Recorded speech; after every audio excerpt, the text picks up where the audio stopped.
નમસ્કાર, નિર્માણ ન્યૂઝની વિશેષ રજૂઆત ઝીરો અવર કાર્યક્રમ સાથે હું છું યજ્ઞ ત્રિવેદી. દર્શક મિત્રો, આજે ઝીરો અવર કાર્યક્રમમાં વાત કરવાની છે કે કોરોના બાદ એક નવા વાયરસની જે એન્ટ્રી થઈ છે તેને લઈને H3N2, જેને એમ કહેવામાં આવતું હોય છે કે અન્ય વાયરસની તુલનામાં થોડોક પ્રભાવી છે તેવી વાતો અત્યારે સામે આવી છે. પણ સાથે લક્ષણોની વાત કરીએ તો લક્ષણો પણ જે સેમ જ જોવા મળી રહ્યા છે જે કોરોનાના જોવા મળતા હતા તે અનુસાર. અચાનક H3N2ના કેસમાં જે સતત વધારો જોવા મળ્યો અને તેને કારણે અત્યારે કેન્દ્ર સરકાર પણ જાગી છે. આવતીકાલે જે નીતિ આયોગની જે બેઠક છે અને બેઠકમાં આ મુદ્દાઓ પર ચર્ચા વિચારણા પણ થવાની છે. પણ હવે સવાલ એ છે કે આ H3N2 છે શું? કારણ કે એક બાજુ વાયરલ ઇન્ફેક્શનના કેસીસમાં વધારો જોવા મળી રહ્યો છે, બીજી બાજુ ક્યાંક શરદી ઉધરસને તમામ લોકો એમ જ કહેતા હોય છે કે ના 2-3 દિવસમાં મટી જશે, કોઈ વાંધો નહીં આવે. અને ક્યાંક એમ કહેવાય કે જોયા જાણ્યા વગર અમુક દવાઓ લઈ લેતા હોય છે વિધાઉટ ડૉક્ટરના પ્રિસ્ક્રિપ્શનમાં. પણ સવાલ એ થતો હોય છે કે ડૉક્ટરના પ્રિસ્ક્રિપ્શનની અનુસાર જ અત્યારે તો દવા લેવી એ બહુ જ જરૂરી છે. સવાલ એ છે કે ના અત્યારે તો જે ઘરનું છે બધું પહેલાં કરી નાખીએ પછી વાંધો નહીં આવે. પણ ના, આ જે નવો વાયરસ છે તેનાથી સાવચેતી પણ રાખવી જરૂરી છે. આ નવો વાયરસ શું છે તેને લઈને આપણે ચર્ચા વિચારણા કરીશું. આ ચર્ચા વિચારણા કરવા માટે અમારી સાથે જોડી ગયા છે ડૉક્ટર સંકેત માકડ, કે જેઓ વાયરોલોજિસ્ટ છે, અને સાથે સાથે ડૉક્ટર રચિત પટેલ, કે જેઓ ક્રિટિકલ કેર સ્પેશિયાલિસ્ટ છે. જે આ બંને સૌથી પહેલાં તો સ્વાગત છે. નમસ્તે ડૉક્ટર સંકેતજી, સૌથી પહેલી શરૂઆત હું આપનાથી કરીશ. ગુજરાત નહીં પરંતુ અત્યારે સમગ્ર ભારતમાં એક નવા વાયરસની અત્યારે તો જે ચર્ચાઓ જોવા મળી રહી છે અને ક્યાંક કેસ પણ અત્યારે તો વધતા જોવા મળી રહ્યા છે. આ H3N2 છે શું? નમસ્તે દર્શક મિત્રો. યજ્ઞભાઈ, જે સવાલ તમે પૂછ્યો છે એ H3N2 વાયરસ વિશે પૂછ્યો છે. H3N2 વાયરસ છે એક ઇન્ફ્લુએન્ઝા લાઇક વાયરસ છે. એટલે ઇન્ફ્લુએન્ઝાનો જ એક પ્રકાર છે. ઇન્ફ્લુએન્ઝા એટલે આપણે સાદી ભાષામાં ગણીએ તો સિઝનલ ફ્લૂ, જે સામાન્ય ફ્લૂ થઈ જતું હતું એ. H3N2 કોઈ નવો રોગ નથી. 1969માં હોંગકોંગમાં થયેલો એનો આઉટબ્રેક, ત્યારથી તે જાણીતો છે અને અવારનવાર એના આઉટબ્રેક થતા જ રહેતા હોય છે. આપણું મિકેનિઝમ હાલ વાયરસીસનો ડિટેક્શનને લઈને કોવિડના લીધે થેન્કફુલી બહુ ઇમ્પ્રુવ થયેલું છે, એટલે આપણે H3N2 એટલું સારી રીતે ડિટેક્ટ કરી કાઢીએ છીએ. બીજી બાબત એ છે કે ફેફસાને ઇન્વોલ્વ કરવાની જે ક્ષમતા છે, વિરુલન્સ કહેવાય છે, એ આ વખતનો H3N2 વાયરસ છે તેની ઘણી વધારે છે. હું રચિતભાઈ સાથે હાલ ચર્ચા કરતો હતો પ્રી પ્રોગ્રામના સ્કેડ્યુલમાં કે 1.5 monthsથી અમે તો આ કેસીસ જોઈ રહ્યા છીએ, 1.5 મહિનાથી, રાઈટ. અને આ વખતે જે કેસીસ છે તેમાં શરદી ખાંસીનું પ્રેઝન્ટેશન તો ડેફિનેટલી છે. ખાંસી પ્રોલોંગ રહેવી, 15 દિવસથી મહિનો સુધી અમુક પેશન્ટ્સને ખાંસી રહેતી હોય છે, રાઈટ. એની સાથે પેશન્ટ્સને શ્વાસ ચડી જવો, ન્યુમોનિયા થઈ જવો, ડબલ ન્યુમોનિયા થઈ જવો, ઓક્સિજનની રિક્વાયરમેન્ટ આવવી, વેન્ટિલેટરની જરૂરત પડવી, તેનો પણ પ્રમાણ જે H3N2ના પહેલાના કેસીસ હતા આથી 3-4 વર્ષ પહેલા અને આજે આપણે જોઈએ તો આ H3N2 વાયરસ થોડો મ્યુટેટેડ છે, થોડો વધારે વિરુલન્ટ લાગે છે એઝ અ ક્લિનિશિયન, અને વધારે પેશન્ટ્સને સિક કરવાની ક્ષમતા ધરાવે છે. 7-10% લોકોમાં આઈસીયુ એડમિશન થવાની સંભાવના થઈ શકે છે. પર્ટિક્યુલરલી એવા કે જે ડાયાબિટીક હોય, જેની રોગ પ્રતિકારક શક્તિ ઓછી હોય, કિડની ટ્રાન્સપ્લાન્ટ, બોન મેરો ટ્રાન્સપ્લાન્ટ, HIV ના પેશન્ટ્સ હોય, તેમાં જો H3N2નું વાયરસ ઘૂસી જાય તો ન્યુમોનિયા કરી અને રેસ્પિરેટરી ફેલિયર એટલે શ્વાસનું લેવું મુશ્કેલ બનાવી શકે છે. ઓક્સિજનની રિક્વાયરમેન્ટ કે જે વોર્ડની અંદર પેશન્ટ્સ હોય એવા 3% જેવા પેશન્ટ્સમાં થઈ શકતું હોય છે. એટલે આ ઓવરઓલ જે H3N2નો વાયરસ છે એક સિઝનલ ફ્લૂ વાયરસ જ છે, પણ વધારે ડેન્જરસ ક્ષમતા ધરાવતો ફ્લૂનો વાયરસ છે. જ્યારે વધારે ડેન્જરસ તો અત્યારે જોવા મળી રહ્યો છે, પણ તેની સાથે રચિતભાઈ સવાલ એ કે આપણે એક બાજુ H3N2ની વાત કરી રહ્યા છે અને બીજી બાજુ ક્યાંક વાયરલ ઇન્ફેક્શનને લઈને પણ અત્યારે તો જે સવાલ ઊભા થઈ રહ્યા છે. વાયરલ ઇન્ફેક્શનના કેસીસમાં પણ વધારો જોવા મળી રહ્યો છે. તેની સાથે ક્યાંક એક સવાલ એ પણ છે કે ઘણા જેવા પણ વ્યક્તિઓ હશે કે જો શરદી ઉધરસ થતું હોય છે તો એમ સમજતા હોય છે કે ના તો સિઝનલ છે, હમણાં જે ઋતુ બદલાય છે એટલા માટે થશે અને આપણે કંઈ દવા લેવાની જરૂર નથી. ઘરે જે પણ ઉપચાર થતા હોય, ઘરમાં જે પણ દવા પડી હોય ને તે લઈને ક્યાંક અત્યારે તો તેઓ એમ કહેતા હોય છે ના વાંધો નહીં આવે. તેને આપ કઈ રીતે જુઓ છો? કારણ કે વાયરલ ઇન્ફેક્શન પણ છે, H3N2 પણ છે, તો તેને જાણવો કેવી રીતે? જી ચોક્કસથી યજ્ઞભાઈ. હવે જો આપણે જેમ સંકેતભાઈ વાત કરી કે આ એક સિઝનલ ઇન્ફ્લુએન્ઝાનો જે એક સબટાઇપ છે, H3N2 વેરિયન્ટ છે, એટલે છે આ એક વાયરસ ઇન્ફેક્શન જ, બરોબર.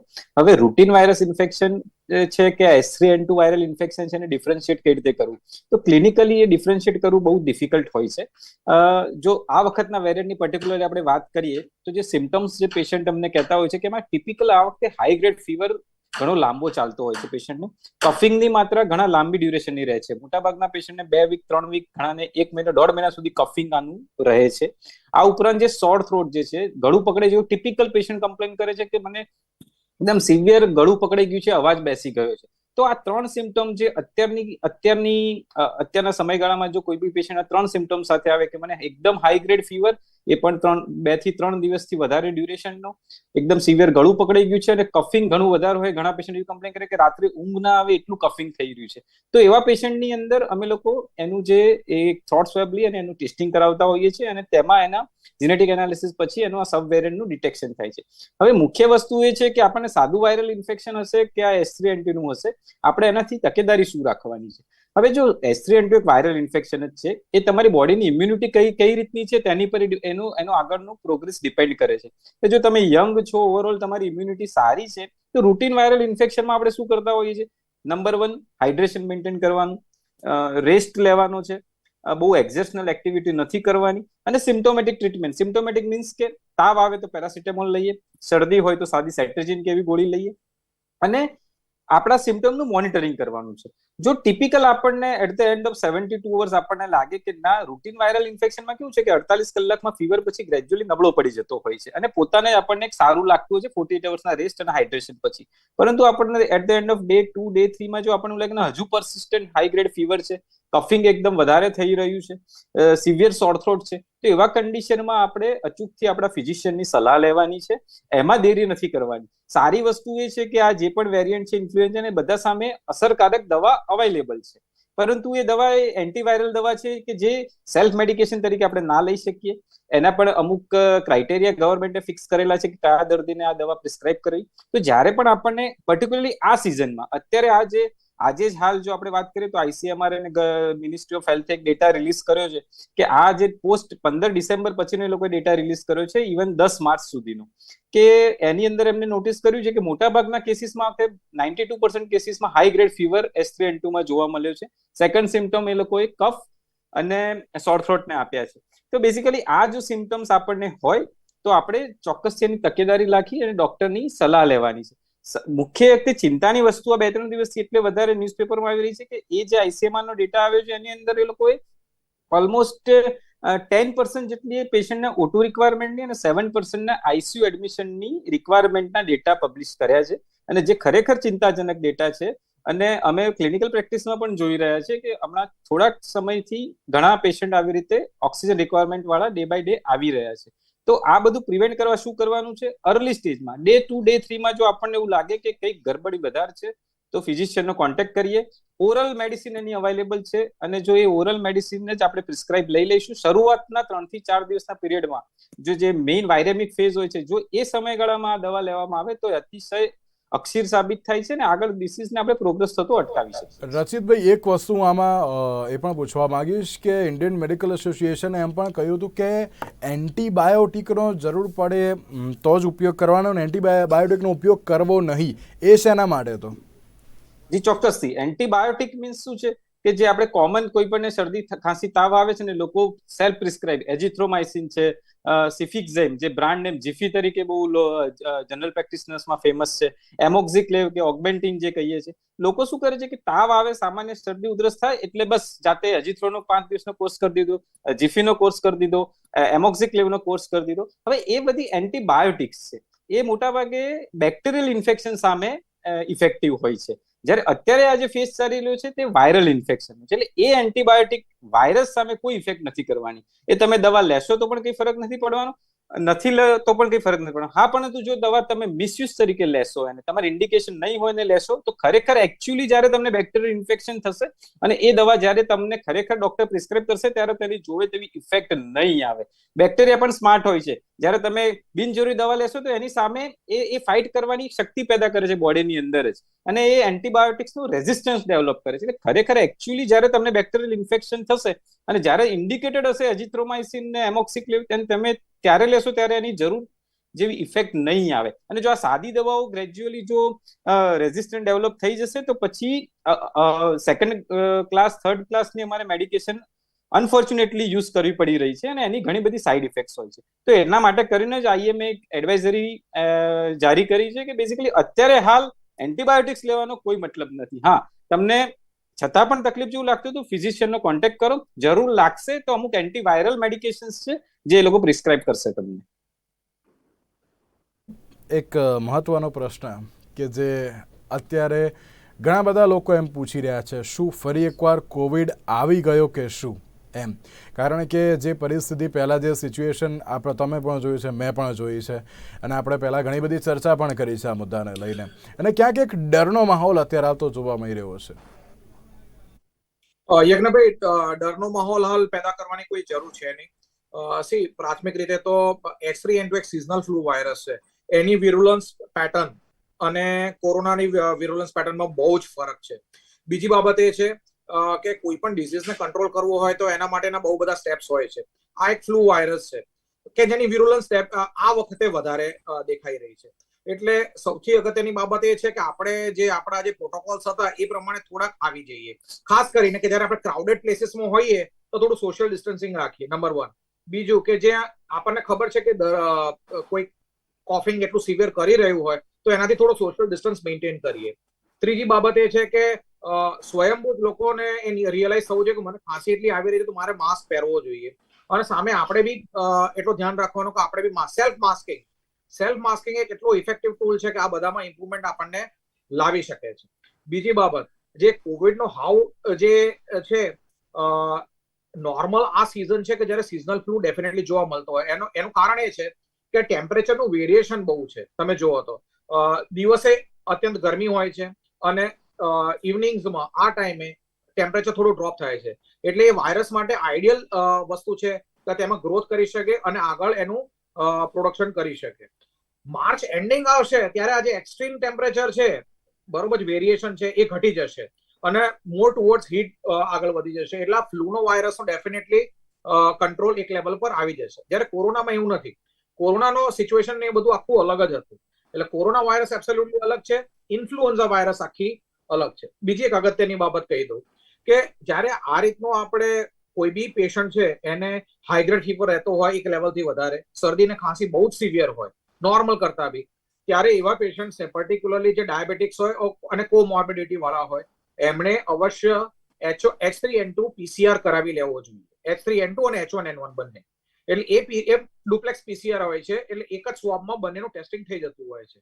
એ જો પોઝિટિવ આવે તો WHO ના રેકમેન્ડેશન પ્રમાણે ઓસેલ્ટામિવિર નામની દવા અવેલેબલ જ છે, જેને આપણે ટેમીફ્લુ, એન્ટીફ્લુ, ફ્લુવિર તરીકે જાણીએ છીએ. આ એના કંપની નેમ છે.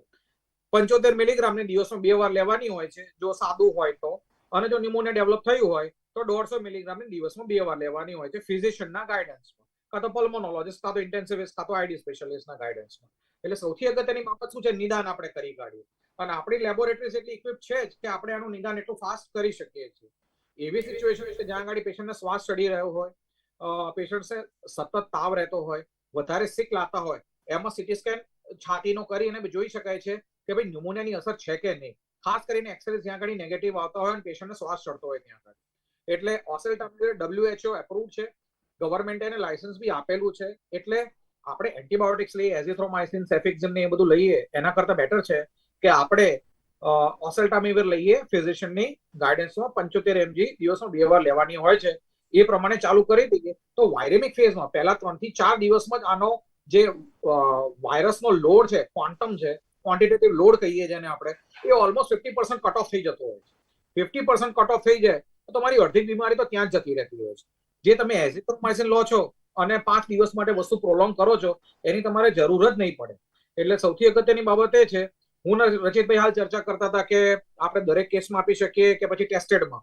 Vote I recommend as ID specialist is કે જે પેશન્ટ્સ એકદમ સિક હોય અને ખાસ કરીને ડાયાબિટીક્સ એવા હોય, સિનિયર સિટીઝન્સ હોય, એમનામાં આપણે ટેસ્ટિંગ કરાવી લેવું જોઈએ પીસીઆર દ્વારા. પીસીઆર પોઝિટિવ આવી જાય તો ઓસેલ્ટામિવિર અવેલેબલ જ છે. 75 mg દિવસમાં 2 વાર ચાલુ કરી દેવી જોઈએ. એનાથી 100% ઇફેક્ટ આવી જતો હોય છે. પેશન્ટનું આઈસીયુ ની અંદર જવાનું ઓછું થઈ જશે, ઓક્સિજનની રિક્વાયરમેન્ટ ઘટી જશે, ન્યુમોનિયાનું ડેવલપમેન્ટ ઓછું થઈ જશે. બીજું એ છે કે વાયરસનો લોડ કટ થાય એટલે તમારા જે ફેમિલી મેમ્બર્સ જે ઇન્ફેક્ટ થાય છે એ બી ઘણા ઓછા થશે. એટલે સૌથી અગત્યની બાબત અર્લી ડાયગ્નોસિસ, અર્લી ટ્રીટમેન્ટ. ઝડપથી નિદાન કરો, પીસીઆર કરાવડાવો સિલેક્ટેડ પેશન્ટ્સમાં અને ઝડપથી એન્ટીવાયરલ ટ્રીટમેન્ટ કરો, ના કે એન્ટીબાયોટિક્સ. એઝી, સેફિક્ઝિમ, અ બિગ નો. અને સ્ટાર્ટ અર્લી. પહેલા 5 દિવસમાં જો તમે ઓસેલ્ટામિવિર ચાલુ કરી દેશો તો અસર બેસ્ટ દેખાશે. 5 દિવસ જો જતા રહેશે તો પછી આ કેસ પછી એક લેવલ પર ઓક્સિજન ના મેનેજમેન્ટનો થઈ જશે. અને ઓક્સિજનના મેનેજમેન્ટનો કેસ મેનેજ કરવો એ આપણી પ્રજાએ સંપૂર્ણપણે વી આર ઇન નોલેજ કે કેટલી ખરાબ હાલત એમાં થતી હોય છે. જે રિસોર્સિસ યુઝ થાય છે એ તો નંબર 1. અને એની સાથે મોર્બિડિટી આગળ કેટલી ચાલતી હોય, એટલે પેશન્ટ કેટલું સિક રહેતું હોય છે અને મોર્ટાલિટી કેટલી વધતી હોય છે. એટલે આજે કર્ણાટકામાં નંબર 1 ડેથ થઈ, first death due to H3N2. બરોબર. અને એની સાથે હમણાં જ બીજી વસ્તુ એક બાબત એ છે કે ખાલી રેસ્પિરેટરી સિમ્પટમ્સથી જ આ નથી પ્રેઝન્ટ થતો. ઘણા પેશન્ટ્સમાં ડાયરિયા સાથે બી પ્રેઝન્ટ થતો હોય છે. મહિના પહેલા 5 સર્જન સ્ટુડન્ટ્સ હતા. એ 5 સર્જન સ્ટુડન્ટ્સને તાવ, શરદી, ખાંસી અને ઝાડા થઈ ગયા હતા. એટલે એવું માનવામાં આવ્યું હતું કે આમને થયો છે શું કહેવાય ગેસ્ટ્રોએન્ટરાઇટિસ, ઝાડા ઉલટીનો કેસ છે. બરોબર. અને એમાં H3N2 પોઝિટિવ આવ્યો હતો. અને એમાંનો એક છોકરો 15 થી 21 દિવસ માટે વેન્ટિલેટર પર રહ્યો હતો હોસ્પિટલની અંદર. જે હું વાત કરી રહ્યો છું મહિના પહેલાની વાત કરી રહ્યો છું. હી વોઝ H3N2 પોઝિટિવ અને યંગ ઇન્ડિવિજ્યુઅલ 20 વર્ષનો. એટલે તમે સમજી શકો છો આની વેરાયટી ઓફ પ્રેઝન્ટેશન કઈ રીતનું છે. શરદી, ખાંસી, તાવ જ નહીં પણ ઝાડા સાથે બી પ્રેઝન્ટ થતો હોય છે. એટલે આ બધી નોંધપાત્ર બાબતો છે. અર્લી ડાયગ્નોસિસ કરો, જેટલું ઝડપી નિદાન થશે એટલી ઝડપી એન્ટીવાયરલ દવા ચાલુ થશે ઓસેલ્ટામિવિર, અને એટલી જ જલ્દીથી તમને રાહત પહોંચશે. જ્યારે જ્યારે H3N2 વાયરસની વાત થતી હોય અને તેમાં સિમ્ટમ્સની પણ વાત થતી હોય, વૃદ્ધોને અત્યારે તો કેટલી સાવચેતી રાખવી? કારણ કે જે રીતે સંકેતભાઈએ કંઈ કહ્યું કે ના અત્યારે આ માત્ર કોઈ પણ એક એજ ગ્રુપ માટે નથી, પણ ઘણા બધા લોકોને જે રીતે જે થતો પણ હોય છે અને તેની સાથે જે 2 લોકોના તેમાં મૃત્યુના સમાચાર પણ સામે આવ્યા છે. પણ આ આખી પરિસ્થિતિમાં એ લોકોએ કેવી રીતે ધ્યાન રાખવું, ને ખાસ કરીને બાળકોએ પણ તેનું કઈ રીતે ધ્યાન રાખવું બહુ જરૂરી જોવા મળે છે. જ્યારે પણ આ સિઝનલ ઇન્ફ્લુએન્ઝાનું જ્યારે આઉટબ્રેક હોય છે ત્યારે અમુક હાઈ રિસ્ક કેટેગરી ડિફાઇન થયેલી છે. એમાં જો આપણે વાત કરીએ તો જેમની એજ 65 વર્ષથી વધારે છે, જે લોકો ચાઇલ્ડ એજ ગ્રુપના છે, અને જે લોકો કોમોર્બિડિટી સાથે છે અથવા તો ઇમ્યુનોસપ્રેશન મેડિકેશન લઈ રહ્યા છે. કોમોર્બિડિટીની વાત કરીએ આપણે તો કોઈને કિડનીનો પ્રોબ્લેમ હોય, હૃદયનો પ્રોબ્લેમ હોય, ડાયાબિટીસ હોય, અથવા તો કોઈ પણ કારણસર આપણે કોઈ સ્ટીરોઇડ કે એવા કોઈ ઇમ્યુનોસપ્રેશન લઈ રહ્યા હોય, તો આ બધા જે કેટેગરીના પેશન્ટ છે તે લોકો હાઈ રિસ્ક ગ્રુપમાં આવે છે. એનો મતલબ કે જો આ વ્યક્તિઓને જો આ H3N2 કે સિઝનલ ઇન્ફ્લુએન્ઝાનું ઇન્ફેક્શન લાગશે તો તેમાં સિવિયર કેસીસમાં કન્વર્ટ થવાની શક્યતા ઘણી વધી જાય છે. જેમ સંકેતભાઈએ કીધું એ પ્રમાણે આ એક ઇન્ફ્લુએન્ઝા વાયરસ છે, તેનું આપણને ખ્યાલ છે કે એનાથી આપણે કઈ રીતે બચી શકીએ છીએ. તો 2 વસ્તુ પર ફરીથી ફોકસ આપવાનું છે. એક છે કે માસ્ક અને બીજું છે કે સોશિયલ ડિસ્ટન્સિંગ. આપણને ખ્યાલ છે કે અત્યારે આ પીક છે. ગવર્મેન્ટે પણ આજે એમની જે એડવાઇઝરી રિલીઝ કરી છે તેમાં અંદાજો એ જ છે કે માર્ચ એન્ડ સુધીમાં જ્યારે પ્રોપર ગરમી ડેવલપ થશે પછી આની જે માત્રા છે સિગ્નિફિકન્ટ રિડ્યુસ થઈ જશે. તો હવે સમય કે દિવસ કેટલા બાકી રહ્યા છે, તો એટલા દિવસ આપણે કાળજી રાખવાની છે. બને ત્યાં સુધી ક્રાઉડેડ પ્લેસીસ પર જવાનું ટાળીએ, માસ્ક પહેરીએ. જેમ સંકેતભાઈ કીધું કે કોઈ ખાંસી કે એવું કંઈ ખાતું હોય તો તેનાથી સોશિયલ ડિસ્ટન્સ રાખીએ, એને પણ સજેસ્ટ કરીએ કે ભાઈ તમે પણ માસ્ક પહેરો, હું પણ માસ્ક પહેરું. જો આટલા આપણે પ્રિકોશનરી મેજર રહીશું અને સમય થોડું જે નીકાળવાનું છે નીકાળીશું તો પછી લાંબા ગાળે બહુ પ્રોબ્લેમ નહીં થાય. આ સિઝનલ ઇન્ફ્લુએન્ઝાનું એવરી યર આપણે જાન્યુઆરીથી માર્ચનો પીરિયડ અને જે પોસ્ટ મોન્સૂન પીરિયડ હોય છે એ 2 પીક હોય જ છે. પરંતુ આ વખતે જેમ સંકેતભાઈએ કીધું કે થોડા મ્યુટેશનના લીધે એની વાયરુલન્સ વધારે છે અને એના કારણે આપણે આ થોડા નંબર ઓફ કેસીસ અને થોડા અમુક સિવિયર કેસીસ આપણે જોઈ રહ્યા છે. એટલે આ સમય થોડો તકેદારી રાખવાનો છે, શાંતિથી સમય નીકાળવાનો છે, અને પ્રિકોશન્સ માસ્ક, સોશિયલ ડિસ્ટન્સિંગ અને થોડું હેન્ડ હાઇજીન. જ્યારે સંકેતભાઈ એક સવાલ એ પણ હોય છે કે જ્યારે ઇન્ફેક્શનના જે 5 થી 7 દિવસ સુધી ક્યાંક જે તાવ રહેતો હોય છે, ઝાડા ઉલટીની પણ જે વાત સામે આવતી હોય છે, ઇવન તેની સાથે તાવ અને શરદી અને ઉધરસ એ જે અત્યારે તો મહત્ત્વના તેમાં સિમ્ટમ્સ જોવા મળતા હોય છે. પણ આ પાછળની અત્યારે તો જે સારવાર મળતી હોય છે તેને અત્યારે તો આપ કઈ રીતે જુઓ છો, ને તેની સાથે આ જે H3N2 તેને અત્યારે જે પ્રમાણે આપણે કોરોના માટે એક કહેવાય કે વેક્સિન અત્યારે તો સામે આવી હતી, અને જે રીતે રચિતભાઈએ પણ કહ્યું કે ના અમુક જ સમય માટે આ હોય છે, પણ આ વખતે જે આ પીક પકડી રહ્યો છે, જે રીતે તમે પણ કહ્યું કે ના ઘણા અત્યારે તો જે મ્યુટેશનના કેસો વધી રહ્યા છે, આને અત્યારે રોકવા કેવી રીતે? કારણ કે અત્યારે શરદી ઉધરસ, ચાલો સોશિયલ ડિસ્ટન્સ અને માસ્ક અને એ તો બધું અત્યારે તો યોગ્ય છે, તેની સાથે તમામ લોકોએ તેનો ઉપયોગ કરવો પણ બહુ જરૂરી છે, પણ આ રોકાશે તો ક્યારે રોકાશે આપના મત અનુસાર? યજ્ઞભાઈ, 10 વર્ષ પહેલા જ્યારે હું લેક્ચર્સ દેતો ત્યારે એડલ્ટ વેક્સિનેશન ઉપર લેક્ચર દેતો હતો. એડલ્ટ વેક્સિનેશન એક એવો ઉપયોગી ઇન્ટરવેન્શન છે જેનાથી આપણે તમામ રોગોને, અમુક ઇન્ફેક્ટિવ રોગોને તો ખાસ કરીને અટકાવી શકીએ છીએ. કોવિડ તેનો આદર્શ ઉદાહરણ છે. તેવી જ રીતે આજે અમેરિકામાં ઇન્ફ્લુએન્ઝાનું વેક્સિનેશન દર વર્ષે કરવામાં આવે છે. એટલે ઓક્ટોબર નવેમ્બરમાં જે સ્ટ્રેન આવવાની હોય ફ્લૂની, એ ઓલરેડી પ્રેડિક્ટ કરી દેવામાં આવે છે અમેરિકામાં અને યુરોપમાં, અને તેનું ઓક્ટોબર અને નવેમ્બરમાં ફ્લૂની વેક્સિન લેવામાં જ આવે છે. વેક્સિગ્રીપ છે, ઇન્ફ્લુવેક છે, બીજી બધી ઇન્ફ્લુએન્ઝા વેક્સિન્સ અવેલેબલ જ છે. બરોબર? એટલે યુરોપ અને અમેરિકા તો આપણા કરતા 10 સ્ટેપ આગળ જ છે, કારણ કે દર વર્ષે સિનિયર સિટીઝન્સને, એવા પેશન્ટ્સ કે જે ડાયાબિટીક ને એ છે, એમને આ વેક્સિન્સ આપી દેતી હોય છે ઓક્ટોબર અને નવેમ્બરમાં, જેથી કરીને નેક્સ્ટ યર જે ગાળશે, જેમ ડોક્ટર રચિતે કીધું કે આ જે સમયગાળો છે એ જે વાઇડ ટેમ્પરેચર વેરિએશન વાળો છે અને પોસ્ટ મોન્સૂન, એટલે એ બંને કવર થઈ જાય એના માટે વેક્સિન આપી દેવામાં આવતી હોય છે, દેટ ઇઝ નોન એઝ ઇન્ફ્લુવેક ઓર વેક્સિગ્રીપ. એટલે સિઝનલ ફ્લૂની વેક્સિન અવેલેબલ જ હોય છે. 2 પ્રકારની વેક્સિન હોય છે, નોર્ધન હેમિસ્ફિયર વેક્સિન અને એક સધર્ન હેમિસ્ફિયર વેક્સિન. બરોબર? આપણી જે કેટેગરી આવે છે સધર્ન હેમિસ્ફિયર વેક્સિન છે. સધર્ન હેમિસ્ફિયર વેક્સિન જે ઇન્ફ્લુએન્ઝાની છે એ પણ અવેલેબલ હોય છે. H3N2 એને ઇન્ક્લુડ એની અંદર રાખવામાં આવે છે, H1N1 ને બી રાખવામાં આવતું હોય છે.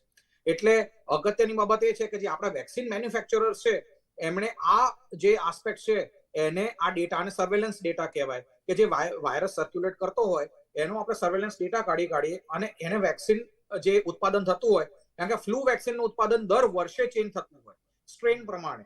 ધારો કે આ વખતે H3N2 છે, એવી રીતે નેક્સ્ટ ટાઈમ H1N1, H1N2 હોઈ શકે, કાં તો H4N5 હોઈ શકે. એટલે અલગ અલગ જાતના સિઝનલ ઇન્ફ્લુએન્ઝાના વાયરસીસ હોય છે. એટલે એને ઇન્ક્લુડ કરી અને એવી રીતના વાયરસ વેક્સિન પ્રોડક્શન કરવામાં આવે કે આપણી majority of the population October નવેમ્બરમાં જ વેક્સિનેટ થઈ જતી હોય છે. એ જમાનામાં જ્યારે આપણે એજ્યુકેટ કરતા હતા કે ભાઈ આવી રીતની ફ્લૂની વેક્સિન છે, તો હાસ્યાસ્પદ ગણતા હતા લોકો. પણ આઈ થિંક આજે ટુડે લોકો વેક્સિનની માંગ કરવા, આજે તમે જ પ્રશ્ન મને પૂછ્યો કે વેક્સિનની કેમ નથી એ સાહેબ, બરોબર છે?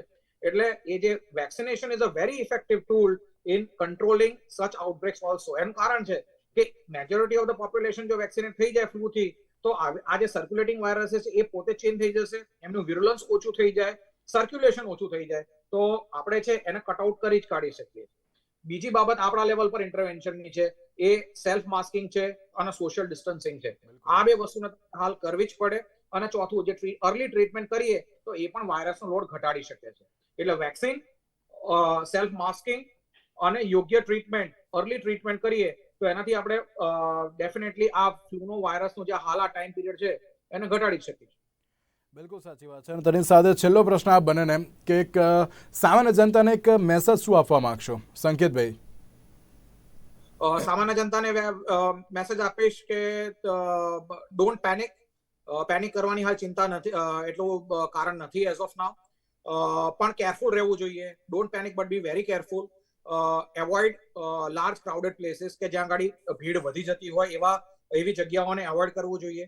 સેલ્ફ માસ્કિંગ, જેમ ડોક્ટર રચિતભાઈએ જણાવ્યું તેમ, અને પોતાના ડોક્ટરના કોન્ટેક્ટમાં રહી અને અર્લી ટેસ્ટિંગ કરાવવું જોઈએ, અને જેટલી જલ્દી પોસિબલ થાય એટલી ટ્રીટમેન્ટ એન્ટીવાયરલ કરાવવી જોઈએ કેસીસમાં. જી રચિતભાઈ, છેલ્લે એક મેસેજ શું આપવા માંગશો આપ? ચોક્કસથી સંકેતભાઈ જણાવ્યું તે પ્રમાણે પેનિક નથી થવાનું. જ્યારે પણ આપણને વાયરલ ઇન્ફેક્શન થાય છે, હાઇડ્રેશન કરવાનું છે, રેસ્ટ લેવાનો છે, જરૂર પડે તો પેરાસિટામોલ લેવાની છે. બીજા ત્રીજા દિવસ પછી જો આપણને એવું લાગે કે આ વખતે તકલીફ વધારે લાગી રહી છે, તો બને એટલું જલ્દી ફિઝિશિયનનો કોન્ટેક્ટ કરો, અને જરૂર લાગે તો આપણે એન્ટીવાયરલ મેડિકેશન આફ્ટર ટેસ્ટિંગ લેવાની છે. બિલકુલથી તો એક બાજુ જે રીતે H3N2 જે વાયરસનું અત્યારે હાલ તો કહેવાય કે મ્યુટેશન જે પ્રમાણે વધી રહ્યું છે તેની સાથે બંને ડૉક્ટરોએ ખૂબ જ સારી માર્ગદર્શન આપ્યું અને બંને ડૉક્ટરોએ એક જ વસ્તુ કહી છે કે અત્યારની જે પરિસ્થિતિ છે જે આ વાયરલ જે કેસીસ વધી રહ્યા છે તેની સામે માસ્ક પહેરવું બહુ જરૂરી છે, સોશિયલ ડિસ્ટન્સનું પાલન કરવું બહુ જરૂરી છે અને જ્યારે આવા કોઈ પણ સિમ્ટમ્સ દેખાય તમારા જે ફેમિલી ડૉક્ટર હોય કે પછી ફિઝિશિયન હોય કે પલ્મોનોલોજિસ્ટ હોય, જે કોઈ પણ ડૉક્ટર હોય તેમનું સૌથી પહેલાં સલાહ લેવી બહુ જરૂરી છે અને ત્યારબાદ આગળ કોઈ સ્ટેપ લેવા બહુ જરૂરી છે. ગભરાવાની કોઈ પણ વાત નથી, પણ જો પ્રિકોશન્સ જલ્દી લેવામાં આવે તો તેનાથી આપણે બચી પણ શકીએ છીએ. તેની સાથે ડૉક્ટર સંકેત અને ડૉક્ટર રચિતા બંનેનો આભાર અમારી સાથે આ ચર્ચા વિચારણામાં જોડાવા માટે. તો દર્શક મિત્રો, આજની આ વિશેષ રજૂઆતમાં બસ આવતીકાલે ફરીથી મળીશું નવા મુદ્દા સાથે, નવી ચર્ચા સાથે. મને આપશો રજા. નમસ્કાર.